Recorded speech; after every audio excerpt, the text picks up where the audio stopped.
ठीक है। आज हम कल परसों मतलब 2-3 दिन पहले हम नाइट्रोजन फैमिली स्टार्ट की, केमिस्ट्री शुरू की। आज हम स्टार्ट करने वाले हैं बायोलॉजी। बायोलॉजी हम स्टार्ट करेंगे और स्टार्ट करेंगे सबसे डिफ़िकल्ट जो चैप्टर लगता है तुम्हें, जो सबसे डिफ़िकल्ट चैप्टर जो मुझे बताया गया है कि principle of inheritance and variations, जो कि जेनेटिक्स अपनी मतलब वही, और जो सबसे ज़्यादा वैल्यूएबल मार्क्स और सबसे ज़्यादा मार्क्स और सबसे ज़्यादा क्वेश्चन जो पूछे जाते हैं नीट चाहे हो या सीबीएसई बोर्ड हो या कोई सा भी बोर्ड हो, जेनेटिक्स से सबसे ज़्यादा क्वेश्चन पूछे जाते हैं। तो शुरू करते हैं। आज क्या होगा? आज क्लास 15 से 20 मिनट की हो सकती है। वो क्यों? क्यों आज सिर्फ होगा इंट्रोडक्शन। इंट्रोडक्शन किसका होगा? अपने मटर के पौधे का इंट्रोडक्शन होगा और उसके साथ इंट्रोडक्शन होने वाला है अपना मंडल चाचा जी का। ठीक है। तो क्या क्या बातें करेंगे अपन वो तो बाद में देखेंगे। ठीक है। ठीक है। आज की क्लास होगी 15 से 20 मिनट की, बोला इंट्रोडक्शन है बस। तो शुरू करते हैं, टाइम वेस्ट क्यों करें। ठीक है, शुरू करते हैं। सबसे पहले अगर अपन जेनेटिक्स पढ़ रहे हैं तो हमें इतना तो पता होना चाहिए ना कि जेनेटिक्स क्या है। चलो अपन जेनेटिक्स तो पढ़ ही रहे हैं तो हमें इतना तो पता होना ही चाहिए कि जेनेटिक्स क्या है। ठीक है। तो जेनेटिक्स कहती है कि genetics is the branch of biology which that deals with the inheritance and variation of a characters from parents to offspring।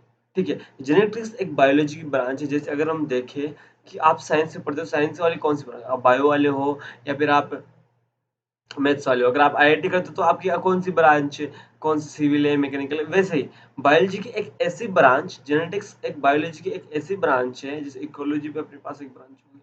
ठीक है। उसके अंदर हम इनहेरिटेंस और वेरिएशन जो पेरेंट्स से ऑफस्प्रिंग में आते हैं। ठीक है। पेरेंट्स से जो ऑफस्प्रिंग्स में आते हैं, मतलब उसके उनके बच्चों में आते हैं, उसको हम जेनेटिक्स कहेंगे। ठीक है। तो चलो ये तो हो गया। ठीक है। बट हम तो इसमें कंफ्यूज हो गए कि इनहेरिटेंस क्या है और वेरिएशन क्या है। चलो आपने हमें बता दिया जेनेटिक्स क्या है, पर आपने हमें तो इतना तो बताया ही नहीं कि इनहेरिटेंस क्या है और वेरिएशन क्या है। चलो वही देखते हैं। तो अगला क्वेश्चन अपना बहुत प्यारा सा क्वेश्चन है, what is inheritance and what is variations. ठीक है। इनहेरिटेंस क्या होता है, वेरिएशन क्या होता है। Inheritance is the process by characters are passed on from the parent to offspring, while variation is the degree by which progeny differs from parents। वही बात है ना, इनहेरिटेंस जो कैरेक्टर है वो जो पेरेंट में थे, वो जो उसके मम्मी पापा में थे, वो बच्चे में आ गए। ठीक है। वो जो पेरेंट्स में कैरेक्टर थे वो ऑफस्प्रिंग में आए, उनको कहेंगे हम इनहेरिटेंस। चलो वेरिएशन क्या होगा कि जिससे जिससे जो प्रोजेनी पेरेंट्स से डिफर हुई, मतलब ऐसा थोड़ी होता है कि जैसा पिताजी दिख रहे हैं वैसा एग्जैक्टली बेटा दिखेगा। हाँ सेम सेम दिखेंगे क्योंकि उसी की ऑफस्प्रिंग है, उसी के जीन से। ठीक है। उसी का वो इनहेरिटेड हुआ है, बट सेम सेम तो नहीं ना, वेरिएंट है, कुछ वेरिएशन है। तो मतलब सीधी सी बात क्या बोलेंगे कि variation is the degree by which progeny differs from parent. मतलब वेरिएशन क्या है, वेरिएशन नाम से पता चल रहा है कि कुछ डिफरेंट। तो इसलिए तो अपनी यार 7 अरब की इस दुनिया में, इतनी बड़ी दुनिया में सबके चेहरे अलग अलग है यार। तो बस अगर सबके चेहरे एक ही होते तो पता नहीं कौन किसके घर में घुस जाता। समझ रहे हो ना मैं क्या कहना चाहता हूँ। ठीक है। हमारे पास वेरिएशन समझ में आया, वेरिएशन में अपने पास डिफरेंस वाला हो गया और इसमें कैरेक्टर्स वाली बात हो गई। चलो मेंडल कौन था। ठीक है। सबसे बड़ा प्रश्न उठता है अगर ये चैप्टर पढ़ते हैं तो हमें मेंडल चाचा जी के बारे में जानकारी होना बहुत जरूरी है, और जिनके बाल घूमे हुए हैं इधर उधर। ठीक है। तो मेंडल चाचा जी के बारे में हमें जानकारी होना बहुत जरूरी है। मेंडल जी कौन थे? ठीक है। इनका नाम तो ग्रेगर जॉर्ज मेंडल पूरा पता है, हमें पता ही था। Mendel was the first scientist to study the pattern of inheritance. मतलब जब भी बात कर रहे थे हम कैरेक्टर्स वाली कि ऊपर से नीचे मतलब पेरेंट्स से जो उसमें है कैरेक्टर्स वाली कुछ ऐसी बातें कर रहे थे, वो तो अपना इनहेरिटेंस हो गया। ठीक है। और पेरेंट्स ऑफस्प्रिंग में आ रहा है। ठीक है। वेरिएशन भी हम समझ गए। तो जो फर्स्ट टाइम किसी अगर बंदे ने स्टडी की थी इसके ऊपर तो वो अपना कौन था, वो थे अपने ग्रेगर जॉन मेंडल, मेंडल चाचा जी। He is known as the father of genetics and proposed law of the inheritance। हम पढ़ेंगे लॉ ऑफ इनहेरिटेंस इन्होंने क्या दिया, law of dominance, law of segregation, law of independence assortment, जो 3-4 इन्होंने law दिए थे, कौन सा लॉ इनका हटा दिया गया था, क्यों हटाया गया था, किस बिना पे किस वजह से हटाया गया था, वो लॉ क्या था, उसके बारे में हम पढ़ेंगे। डोमिनेंस क्या होता है, डोमिनेंस के भी एक्सेप्शंस क्या होते हैं, इनकम्प्लीट डोमिनेंस, को डोमिनेंस, वो भी हम बाद में देखेंगे। आज का सिर्फ इंट्रोडक्शन है, ठीक है। सब चीज को एक एक तरीके से बारीकी से लेके चलेंगे, ठीक है। तो हमें यहाँ समझ में आया कि मेंडल चाचा जी कौन थे। Mendel was the first scientist to study the pattern of inheritance. चलो समझ गए। इतना प्यारा फोटो, आप अगर आपको फोटो देके पूछ लेगी इन चाचा जी के बारे में कुछ कहो, इनका कंट्रीब्यूशन क्या था, तो वो हम बता सकते हैं। He is known as the father of genetics and proposed the law of inheritance. चलो, he selected the pea plant, जिसको कहते हैं हम Pisum sativum, to carry out his study on inheritance of characters from parents to offspring.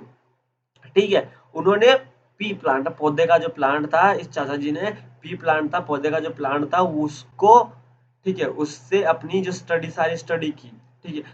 But यहाँ पे किस होता है, उन्होंने पी प्लांट क्यों सिलेक्ट किया?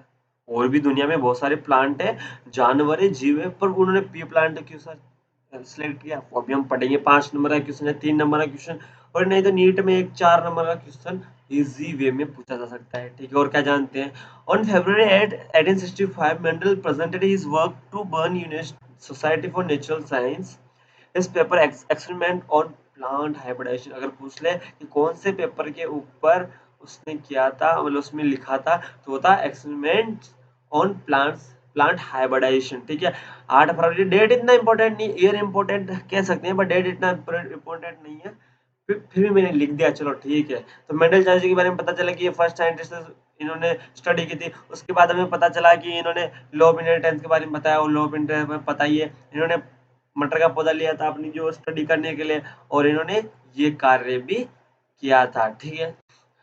तो अगला क्वेश्चन जो उठ के आता है इसके ऊपर, कि जो अपने मेंडल चाचा जी थे, अपने जो मेंडल चाचा जी थे, मेंडल जी थे, इन्होंने पौधे, मटर के पौधे को ही क्यों सिलेक्ट किया, इन्होंने मटर के पौधे का ही क्यों चयन किया, ठीक है। तो peas have many visible character like tall and dwarf plants, round and wrinkles and green and yellow pods, ठीक है।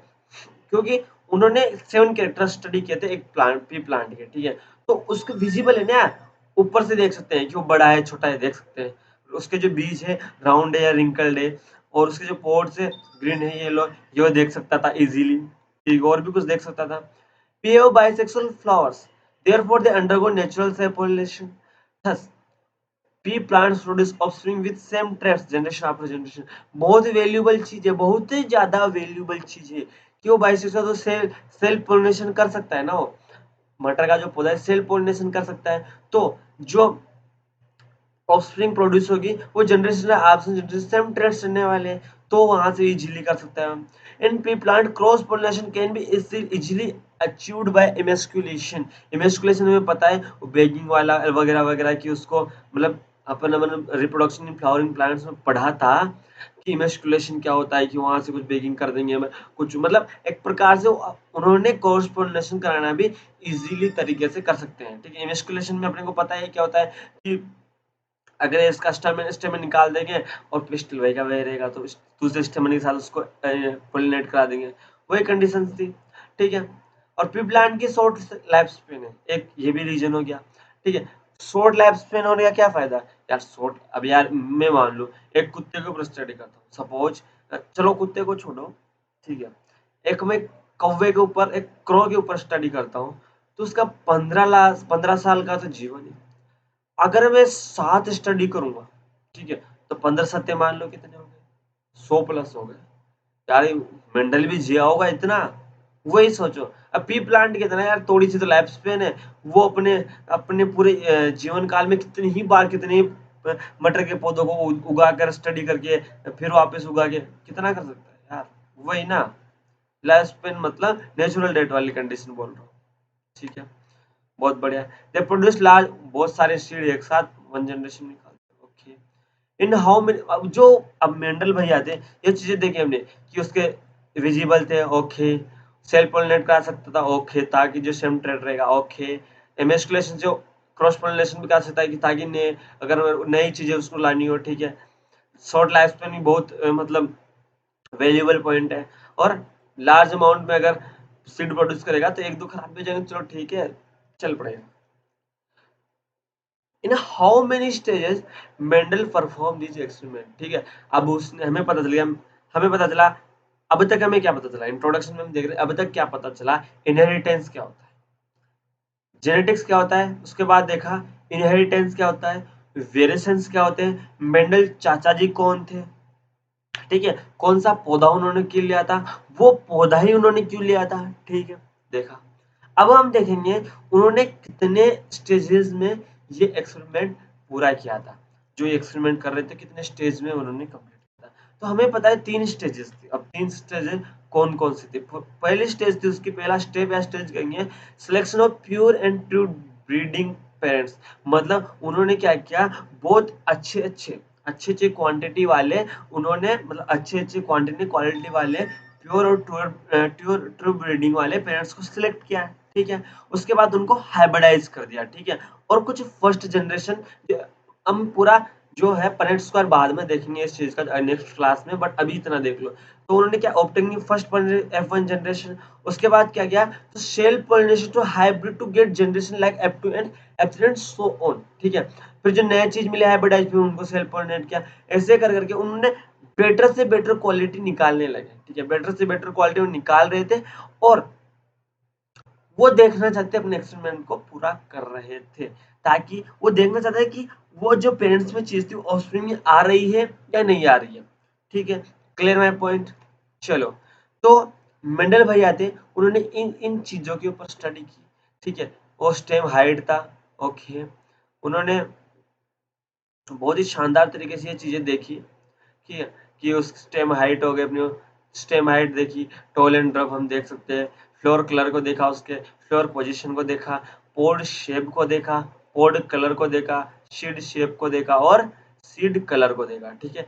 इन 7 चीजों को देखा, और सबसे अच्छी क्या बात थी उसकी, सबसे अच्छी बात थी उन 7 चीजों को उसने 7 साल में देखा, कह सकते हैं मतलब ऑलमोस्ट 7 साल, मतलब इतना। अगर एक साल में उसका सक्सेस होने का क्या था, एक तो उन्होंने बहुत अच्छे तरीके से उसने मैथमेटिकल टूल्स यूज किए, ठीक है। प्लस दूसरा अच्छा तरीका कि उसने एक बार में एक ही कैरेक्टर स्टडी किया, ऐसा नहीं है कि स्टेम स्टेम वाला हाइट हाइट वाला कर रहा है फिर कलर वाला भी करने लगा, नहीं।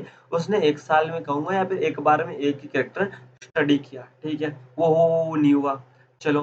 तो मतलब 2-3 कारण ये हो गए उसका सेलेक्ट नहीं होने का, उसका सेलेक्ट नहीं हुआ था। फिर उसके बाद 3 साइंटिस्ट आए थे 9 एंड 19 में, मतलब 1900 में आए थे 3 साइंटिस्ट, अपने को पता ही है।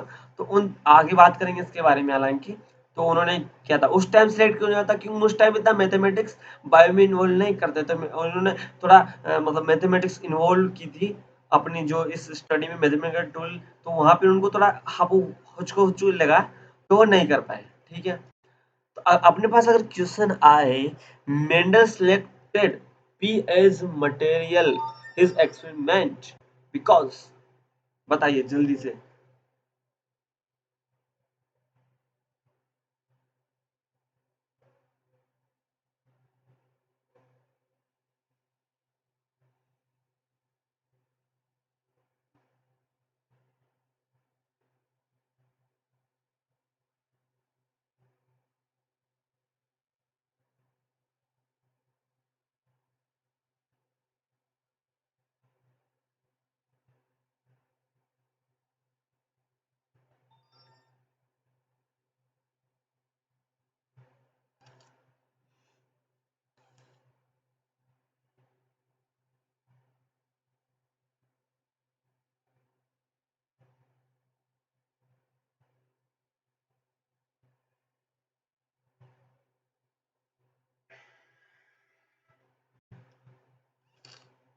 ठीक है, आएगा आपका आंसर।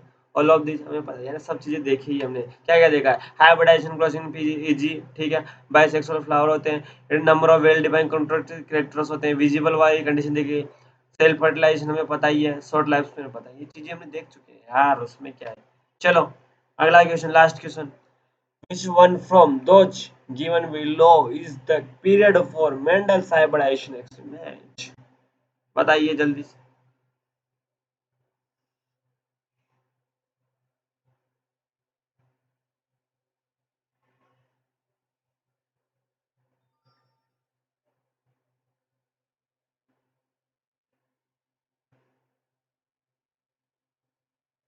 ठीक है, अपने पास आंसर हो जाएगा 1856 to 1863। याद रखना, बहुत अच्छा क्वेश्चन है।